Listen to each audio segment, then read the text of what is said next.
Well, the fall, again, we played 3 dates this fall, and I always use the fall really for the new people to get acclimated to the system. We brought in mostly true freshmen, and we have 1 transfer in. So it's a matter of them getting used to what we're doing, the workout routines, the practice schedules, and just transitioning to school. We've gone to it ever since I've been here. It's a great NAIA tournament. It's almost like a leadoff classic to where we get a lot of top 25 teams there, and just a good group of teams from all over the country, mainly the Midwest. And I think over the 7 years that we've played up there, we've maybe played 1 team multiple times, but we always see somebody different. And that's what I want to see. I want our players to be exposed to those different teams, those top 25 teams that we have to make the adjustments in game versus trying to prepare them for them beforehand. I hope we do well. Every coach goes into the season with high expectations, and with the amount of upperclassmen that we have and the experience that we have, I feel good with that. And to combine it with the freshmen and transfers that are coming in, I think we'll compete. It's up to the girls to be able to get ready physically and mentally, but to put the team that we will out on the field, we can compete with anybody in our conference, and on any given day, anybody in the nation. And we've got to have that confidence going in that we can do that. Haven't heard a whole lot about them. I know they played a couple of dates in the fall like everybody else does, but I haven't heard any coaches speak of them. I can look at their roster or things like that. They bring in transfers. They've got some true freshmen, so it'll be a new team to us and new to everybody in our conference. Coach Stone does a good job with the teams that she has at the levels that she's been at. So yeah, if we're not prepared going up there, they can beat anybody. So we've got to prepare well for them as we do with any other conference opponent. It'll be fun. Everybody looks to open in conference and see how we do, and then to play it on our home field. The girls just need to be excited about that. Hopefully we'll have a good fan base there. Family and friends will be out supporting them. And this year being a 3-game series, it goes by pretty quickly. So we can't have that one bad game like we have in the past, in a 4-game series, to where we can overcome it. Playing only 3 games, that counts towards the conference record. We've got to try to get all 3. So we'll prepare hard for that first series. Trinity always is good competition. We try to play them in Southwestern at the Division III level. They schedule us. They like playing us as well because we prepare them for conference just like they do us. Taylor's just a good kid. She does great academics. She works hard on the field, and she helps everybody else out. So I couldn't ask for anybody better to have come back and be that focal point in our lineup that the other teams have to prepare for. What I've got to do as a coach is I've got to be able to put people around her to take some of that pressure off of her. She's an All-American. She works hard, but I've got to have those other people in the lineup out on the field that are doing just as well to make us successful. One person isn't going to beat the other team. She can have a great day, but if the others aren't doing their part, then it'll all be for naught. So we've got to build that 8 or 9 strong in our offensive lineup. But yeah, Taylor's a great kid. They've been an integral part of our program. Lauren Guetta, again, she's come in. She works hard. This year may be her year to start, and she's understood her role ever since she's come on to play. She comes from a great family, and she knows what her limitations are, and she works hard to get better. Shai came in as a pitcher out of high school and select ball, and has done well. She knows what she needs to improve on. We talk in every meeting that we have, and and she just needs to go out there and relax and throw her game, and she'll be fine. Shai will be an integral part of the pitching rotation this year. Amanda Sanchez, depending on injuries and how some people come back health-wise, I want Amanda to be our starting left fielder and leadoff batter. If some things don't quite work out the way that we see them, then I may have to move Amanda to center field and make some adjustments that way. But she's open to it. She wants to go out, on top. She wants to have a good year, and being, graduating this year and finishing out her career, she's looking forward to it. Alexis is a good hard worker. I haven't been able to, unfortunately, put her at the spot defensively where she feels the most comfortable, because in the last 2 years we've had some injuries that I've had to move her around to second base and shortstop a couple times.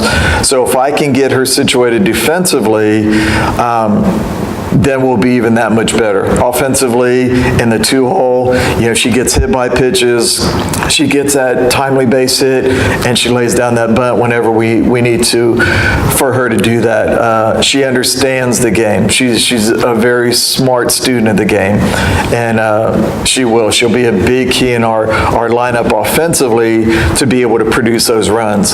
And defensively, again, if everybody's healthy like what we want, she'll be a mainstay at third base, and then if I have to move her around for whatever reason, I certainly can do that. That's probably one of the biggest keys to us, for the spring, is whether Kim comes back healthy. I had to hold her out in the fall because she had surgery last year. She was very limited in what she could do. She could work out conditioning-wise, but she couldn't really throw or do a whole lot softball-wise. She's the mainstay at shortstop. She does everything that we need to on the defensive side of it. She's got a great glove. She doesn't have an overpowering arm, but she's got a very quick release and accurate arm, and she covers a lot of territory. So defensively, knock on wood, she stays healthy, and she'll be the shortstop. Offensively, I experimented her last year as the leadoff, as the 3, as the 4-hole. I would like for her to be anywhere from 3 to 5 in the offensive lineup. She brings good pop with her bat. She's a good base hitter, and she understands the strike zone. So I look for her to do that. If I can get Amanda to be the leadoff, that opens up Chris, Alexis, Taylor, Amanda Guerra. It opens up our lineup to be strong in the middle where we need to be. Ina's, finishing up. She's looking forward to this year being her last year, and she wants to do better. She's one that started off as a walk-on for me, and I was able to get her some athletic money because she deserved it and she earned it. I look for good things out of Ina. She's as hard on herself as I am on her because she wants to do well. She wants to be able to get up there and hit the ball and make the plays in the outfield. So I hope this is a breakout year for Ina. She certainly deserves that. Amanda's the same thing. She's kind of been on that roller coaster offensively. She'll come in and have a good stretch for 3 or 4 games and just hit the heck out of the ball, and then all of a sudden something will tail off, and then she's got to work herself back in it. If I can get Amanda to be consistent at the plate, she'll do well. She'll have a great year, in the offensive side of it, and we'll have high goals for her when it comes to batting average, RBIs, and what she can produce for the team. I think last year was a great year for Destiny. She came in and she had to learn the opponents and learn this level of pitching. She was very successful at the high school level, and that's why we recruited her, and I could see that potential in her. And the last quarter of the season, she really showed what she could do. She pitched, very good games against very good teams. So I expect her to come back in January and be that starting pitcher that we need. She was all conference this year. I fully expect her to be all conference again. And then with some of the freshmen coming in and the returning pitchers, our pitching will carry us, and we should be very successful in the circle. Alexis is a San Antonio Antonio kid. She transferred in after 1 year at her junior college, and she does. She comes in. She's going to be a good bat for us. She'll be a very good role player, and she'll get an opportunity eventually to be out in the field. But I like the way she swings the bat. She gets up there and she's aggressive. She's got a good, compact, level swing, and I know that I can put her in at any given point for an RBI or a base hit, and hopefully she'll come through. So, Lexus she'll have to wait her turn, probably at the first of the season, but once I get her in there, hopefully she'll take full advantage of it. Sierra and Bree are going to be strong behind the plate. They both come with very good athletic ability. Offensively, both of them have very good pop in their bat. So I hope to find a spot in the lineup for each of them. One of them will be behind the plate. One of them will be maybe a DP. Just depends on the week or who we're playing or things like that. So that makes my decisions tough, but it's a good decision to have. Is I've got two quality kids that are coming in, and then you factor in Maddie Walken, who's another freshman. She was injured in the fall, couldn't compete in the games, but she's another catcher, and she works hard. So I've got three legitimate defensive catchers that can come in at any time and do the job there, and it's just a matter of them competing for the time. And offensively, one of them will be there, one of them could be the DP, and one of them will be in that substitute spot that'll come in at a certain situation. Jalen comes in, and she's a slapper. She's gonna get it. She's a good base runner. She's got good speed, left-handed bat, which I need. So Jalen will get in there at times and hopefully take advantage of her opportunity. We've got to work on her defensive skills a little bit, but that all just comes with experience and that she gained in the fall and hopefully transfers into the spring. Sierra Martinez, she came in and had a great fall for us. She pitched some quality innings that we needed to see, and she'll be right in the rotation with Destiny, Shy, Taylor, everybody, and I hope to be able to divide the innings enough to be able to see them, and then one or two of them are gonna come to the top and really be the number one and number two, but that may take a while. So I've got to be able to get them in the ball games, put them in critical situations, see how they react. But Sierra's got a good rise ball. She's got a good curveball, and when she's on, the hitters will have to adjust to her, and we'll put a good defense behind her that we should be able to make the plays for her, and she'll be successful. Academics are, again, that's what we're here for. I mean, when we go through the recruiting spiel with them and we're talking to them about coming to OLLU, between the athletic ability and academics, it's 50-50, that I have to talk about, because when they come to school here, they know that there's the long-term softball isn't there. There's the professional leagues, but the chances of any of our players getting to that point is pretty slim.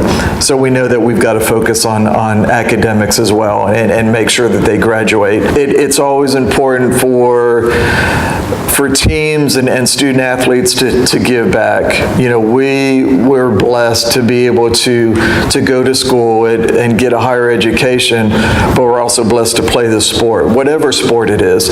And there's a lot of people out there that can't, whether they can't afford to go to school or whatever their family circumstances are. So I need to be able to instill with my players that you've got to give back. Don't take this life for granted, because there's always people out there with a whole lot more problems than what we have. And when we go work at the food bank or we work in another community service oriented activity, it brings us back to reality. We see that we are blessed, that we're able to get the best out of our lives and show our families that we're doing good and help the community. Well, the field itself hasn't been affected. We've been able to practice. Yeah, we've had some days where the water water was off and we couldn't water the field, or there's a lot of construction going on, so it was more of a distraction than anything. But they tell me everything should be done by January 9th, and we move people in the dorms. So once the temporary fencing comes down and we have complete access to everything, we'll be fine. Oh, it's huge. I mean, anytime that you can live stream games, because there's so many family members that can't get to the games, because again, we don't have lights. So our games are at 1 and 3 or 2 and 4 in the afternoon when they're at home. And you've got people, whether they're at work or at home, if they're 1,500 miles away or 200 miles away, they're able to turn on their computer, get on their phone and watch it. And that makes a huge difference to when, they talk to the player, who whatever relation it is to them, they can talk about it because they actually saw it, versus having to hear secondhand on how they did or what they just come out and enjoy the sport. I mean, it's a fast-paced game, and we like to score runs, and we like to go out there and win ball games. And I encourage them to come out to support the student athletes that are playing, and hopefully we'll put on a good show for them.